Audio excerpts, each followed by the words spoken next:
probably the most interesting thing that I've experienced, and it was really the one thing that changed my mind about the paranormal. Happened in a place in Ancaster, Ontario called the Hermitage. And my friends and I were visiting this place at night, and what we saw were these giant 8-foot tall human-like creatures coming out of the woods. And so the Hermitage used to be a giant mansion, and it burned down. And because it's a historical monument, it was left to sort of stay so people would come and visit. And over the years, people had been experiencing these strange run-ins with these giant creature people. And the only way that I can really describe it is that it looked the way that static looks on a television. It was fuzzy and sort of like flickering, but it was in the shape of an 8-foot tall human. And I couldn't explain it. My friends and I were all seeing it at the same time. And there was no way around me being able to say that, I'm just hallucinating. This isn't real. I definitely saw something. So for me, that was really the first experience that I had that made me go, okay, now I'm obsessed. Now I need to continue looking for other weird things. What? Oh, did you see more than one? We did. We actually saw 3 of them. There was one that was sort of larger than the other 2, and it was it was more aggressive than the other 2. So there was one, yeah, and then there were 2 that were sort of like trailing behind it, just sort of curious, and they kind of stalked us around the property a little.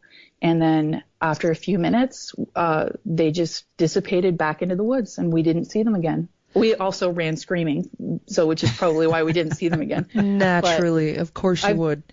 I've been back to the spot quite a few times since then, and I've never had the same experience. But it was definitely one of those things, like there's no way that I could deny that I didn't experience something paranormal. And your friends were there. Your friends also Yes. saw it. It was a group, a big group of us, probably I'd say about 7 or 8 people.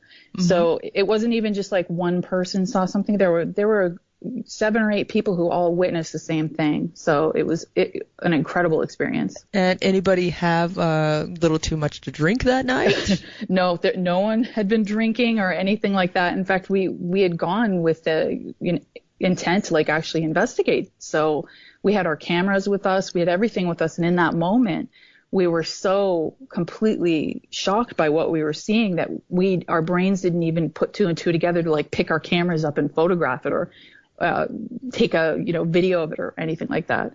It was just such a overwhelming experience. And you said one of them, the main one, mm-hmm. the one out in front, was aggressive. How was it aggressive? Can you describe that? Yeah, the best way I could probably think of describing it is it acted sort of like a predator. It was sort of hunched over a little bit, and it would take a few steps towards us just to sort of test us, and then it would take another step back. And it gave us the impression that really what it was trying to do was herd us out of that area, basically off the property. And a lot of other people believe that they're shadow people that are sort of protecting this property from trespassers or people who, maybe want to go there and knock some of the building down or do something, like graffiti or something like that. But it was definitely sort of like a predator. It gave off a predator vibe, like it was on the attack sort of.